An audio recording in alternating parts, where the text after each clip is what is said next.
Everybody, this is the last demonstration video that I have for the day, and this time it is on the post-process 6x6x8. Just like the previous 5x5x7 and 3x3x5, this was made from a base puzzle with 3D printed plastic extensions that have been sanded down to get rid of the scratchy 3D printed plastic sound. In this case, this is made out of an MFJS MF8 8x8. Except for this puzzle, they only offered in stickerless now. They discontinued the black and white, so this is a stickerless interior. And I've stickered it so that the stickers match up with their internal stickerless components. But as you can see, when all the pieces are aligned, it is only the black shows from the extensions. So just to show off this color scheme, which is once again by Chewy Stickers, I will do as much of a checkerboard on this even layer puzzle that I can. I do tend to mess this up, so let's see if I can get this.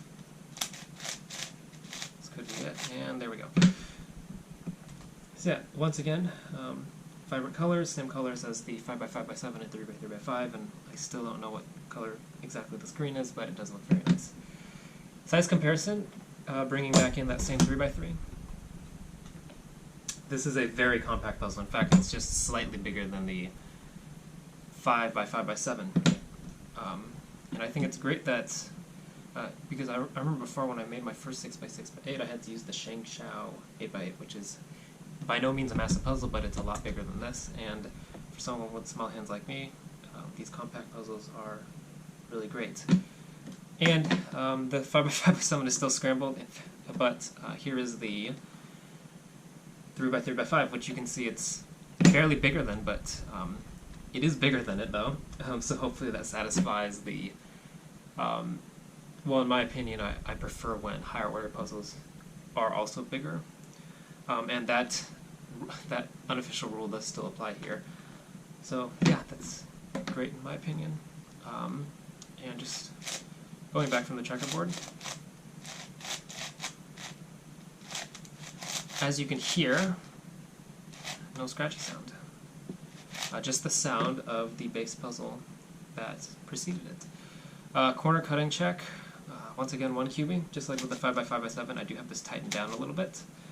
That is because these Meilong / higher order MFJS puzzles have a tendency to pop, and their plastic is actually a little bit more fragile, so pops can lead to actual breaks. But this puzzle will not do that. So yeah, across all layers, it does corner cut pretty well. Through the center as well. And of course, for a puzzle of this size, more important than corner cutting is overall tolerance of misalignment, which it will do just fine. Through the middle now. So yeah, since these puzzles can get a little bit hard to handle when they're fully shapeshifted, it's always nice that they can cut through that.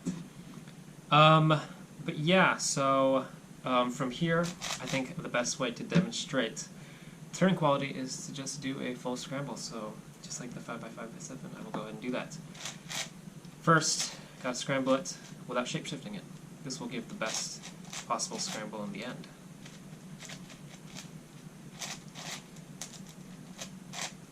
So the puzzle is a little bit sluggish. I definitely would not set my speed cubes up like this. However, that prevents pieces from just getting misaligned during the fully shapeshifted stage. With puzzles this big, it's sometimes hard to tell if the layers are properly aligned when it's fully shapeshifted.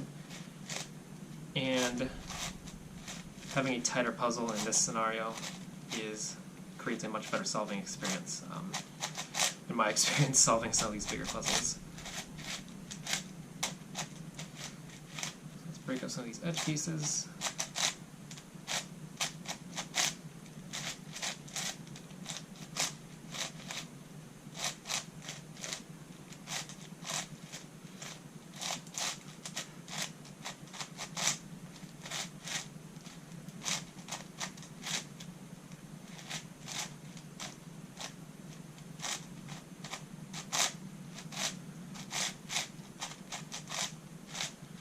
And I'd say that at this point that is sufficient.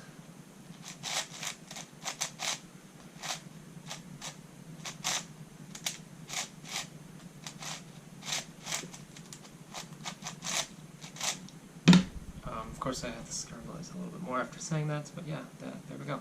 And now at this point I can go, before I do that, I don't have a picture of this. I do have a picture of a 6x6x8, but that is an outdated version. And I think it's time to update my Etsy listing, so here we go again. Now I can go into the full Scramble. At this point I am going to turn any layer 90 degrees. And this effectively bandages this puzzle down into a 6x6. Just like the 5x5x7 full Scramble bandaged it down to a 5x5, this will do the same. Where the smallest dimension becomes the puzzle. That didn't make any sense, but you understand what I mean. I'm probably not going to go too in-depth scrambling at this point, but you should get the picture. And it's times like these where it's nice to have the tolerance to cut through certain things, because it is hard. It does get a little bit hard to see if pieces are actually, layers are actually lined up with one another. But I would say that that is a sufficient scramble. Here it is next to the still scrambled 5x5x7. They basically look the same, which is great. Consistency is key. I don't know what I'm saying, but anyways, that is the. I'm gonna go solve this eventually, and that is really the end of the demonstration for this puzzle. This will eventually be available for purchase on my Etsy shop when school decides to be easier and I have time to put these puzzles together. But yeah, once again, thank you all so much for watching, and I will see y'all in the next video.